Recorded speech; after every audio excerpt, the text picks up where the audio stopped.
Avant de commencer cette vidéo, je tiens à dire que je ne suis pas un membre de la communication de la gendarmerie nationale. Je fais ces vidéos par passion sur mon temps libre. Elles peuvent contenir des erreurs ou des informations qui ne sont plus à jour. Je vous invite à consulter la description, vous y trouverez le lien vers le site officiel de la gendarmerie nationale. Bon visionnage! Bonjour à toutes, bonjour à tous. On se retrouve aujourd'hui pour une nouvelle vidéo. Une vidéo dédiée aux grades de la gendarmerie nationale. Alors il faut savoir que j'ai déjà fait une vidéo sur les grades de la police nationale, je vous invite à aller la voir si ça vous intéresse. Et là j'ai décidé de commencer une série de vidéos sur la gendarmerie nationale. Donc là c'est le premier épisode donc dédié aux grades. Il faut savoir que les grades que je vais citer, ce sera uniquement pour tout ce qui est gendarme de terrain. Donc gendarme de terrain, c'est-à-dire gendarme d'active et réserviste. J'ai pas parlé de tout ce qui est administratif, CESTAG, etc.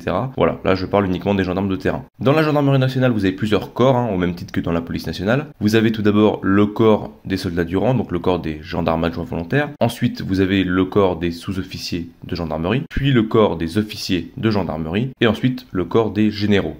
Et à part de tous ces corps-là, vous avez les gendarmes réservistes, qui ne sont donc pas des gendarmes d'active, qui sont donc des réservistes, mais qui ont également des grades. Alors je vais vous expliquer tout ça dans cette vidéo. On commence avec le corps des gendarmes adjoints volontaires. Donc déjà, il faut savoir que pour devenir gendarme adjoint volontaire, il faut passer une sélection. Cette sélection elle est accessible sans diplôme, et c'est une formation de 3 mois rémunérée en école de gendarmerie. Le premier grade de gendarme adjoint volontaire, c'est le grade de gendarme adjoint volontaire. L'appellation, c'est gendarme adjoint volontaire, ou juste par le nom de la personne. Ce grade, vous le voyez à l'écran, c'est également le grade qu'on appelle moquette. Ensuite, vous avez le grade de brigadier, et l'appellation c'est brigadier. Puis vient le grade de brigadier-chef ou brigadière-chef. L'appellation c'est brigadier-chef ou brigadière-chef. Et le plus haut grade du corps des gendarmes adjoints volontaires, c'est le grade de maréchal des logis, et l'appellation c'est maréchal des logis. Ensuite, on passe au corps des sous-officiers de gendarmerie. Pour devenir sous-officier de gendarmerie, il faut passer un concours. Pour passer ce concours, il faut avoir un bac ou un diplôme de niveau équivalent, ou en interne au bout d'un an de service en tant que gendarme adjoint ou militaire. La formation, elle est de 8 mois pour les externes et de 7 mois pour les internes. C'est une formation rémunérée en école de gendarmerie.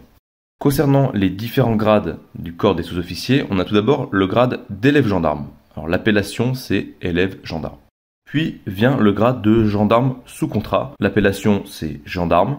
Ensuite vient le grade de gendarme de carrière, l'appellation c'est toujours gendarme. Vient ensuite le grade de maréchal des logis chef, et l'appellation c'est chef. Puis vient le grade d'adjudant ou d'adjudante, et l'appellation c'est adjudant ou adjudante. Ensuite vous avez le grade d'adjudant-chef ou d'adjudante-chef, et l'appellation c'est adjudant-chef ou adjudante-chef. Et enfin vient le grade de major, et l'appellation c'est major. On passe ensuite au corps des officiers de gendarmerie. Pour devenir officier de gendarmerie, vous pouvez accéder à ce concours avec un bac plus 5 ou un diplôme de niveau équivalent. Ça c'est pour le concours externe. Après en interne vous avez différents concours. Vous avez le concours d'officier de gendarmerie du rang, l'OGR ou l'officier semi-direct, OSD. Donc là les deux types de concours là je ne vais pas les détailler, il y aura également une vidéo dédiée aux différents concours de la gendarmerie. En tout cas, sachez que la formation, c'est 2 ans rémunérés à l'école des officiers de gendarmerie nationale qui se trouve à Melun pour le concours externe, mais également pour le concours interne semi-direct. Pour ce qui est du concours interne, donc OGR, c'est une formation de 7 semaines répartie sur 11 mois. Au sein du corps des officiers de la gendarmerie, on a d'abord les officiers subalternes, avec en premier l'élève officier. L'appellation, ça va être mon lieutenant ou lieutenante pour les femmes. Puis vient le grade d'aspirant, qu'on va appeler mon lieutenant ou lieutenante pour les femmes. Puis vient le grade de sous-lieutenant ou sous-lieutenante. L'appellation sera mon lieutenant ou lieutenante. Ensuite vient le grade de lieutenant, l'appellation ne change pas, mon lieutenant ou lieutenante pour les femmes. Et enfin vient le grade de capitaine, l'appellation c'est mon capitaine ou capitaine pour les femmes. Puis vous avez dans ce corps des officiers, les officiers supérieurs. On va d'abord avoir le grade de chef d'escadron ou commandant-commandante. Alors chef d'escadron c'est plutôt pour évidemment les escadrons de gendarmerie mobile. Mais bon ça j'y reviendrai dans ma vidéo dédiée à l'organisation de la gendarmerie nationale. En tout cas ce grade de chef d'escadron ou de commandant, son appellation c'est mon commandant ou commandante pour les femmes. Ensuite vient le grade de lieutenant-colonel ou lieutenante-colonel. L'appellation c'est mon colonel ou colonel pour les femmes. Puis vient le grade de colonel. L'appellation c'est la même, mon colonel ou colonel pour les femmes. Enfin vient le corps des générales. Alors pour devenir général, il faut faire l'école de guerre. L'école de guerre, c'est 2 ans de formation rémunérée dans l'école de guerre qui se trouve dans le 7e arrondissement à Paris. Et il faut déjà être officier dans la gendarmerie ou dans n'importe quelle autre arme pour prétendre à devenir général. C'est un concours interne uniquement, vous ne pouvez pas devenir général en externe. Bon, ça c'est un petit peu plus complexe. J'y reviendrai également dans ma vidéo dédiée aux différents concours de la gendarmerie nationale. Évidemment, ce corps des officiers généraux, il comporte différents grades. Le premier grade, c'est le grade de général de brigade. L'appellation, c'est mon général ou général au féminin. Puis vient le grade de général de division. L'appellation, ça reste la même, mon général ou général pour les femmes. Ensuite, vous avez le grade de général de corps d'armée. Je ne pense pas que j'ai besoin de vous répéter l'appellation qui est toujours la même. Et pour le dernier grade, général d'armée, l'appellation reste la même, mon général ou général pour les femmes, je vous la répète une dernière fois. Et ce grade-là, c'est donc le plus haut grade de la gendarmerie nationale. C'est donc le grade du directeur général de la gendarmerie nationale. Actuellement, c'est monsieur Christian Rodriguez.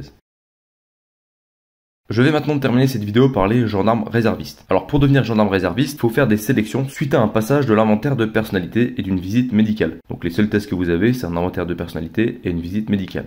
La formation, elle est de 15 jours pour la PMG, la préparation militaire à gendarmerie, ou d'un mois pour la FOR, la formation opérationnelle du réserviste territorial.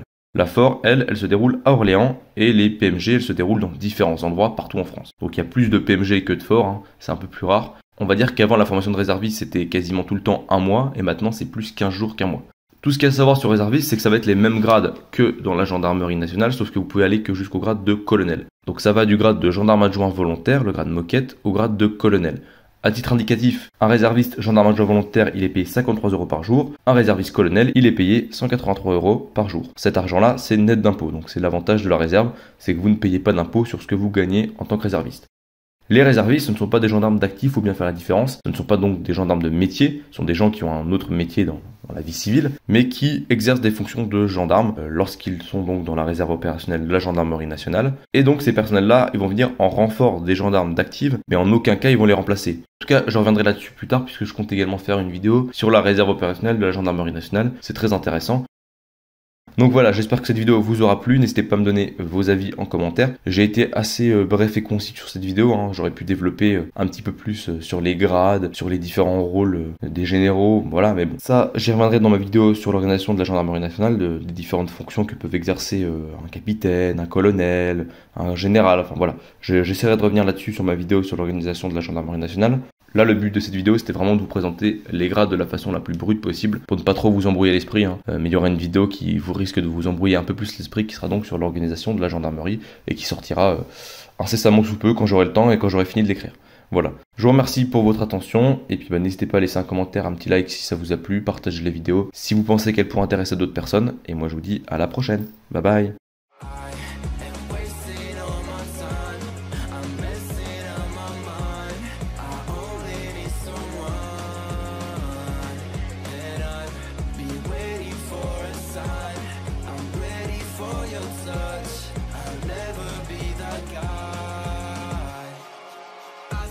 There's something in my eyes.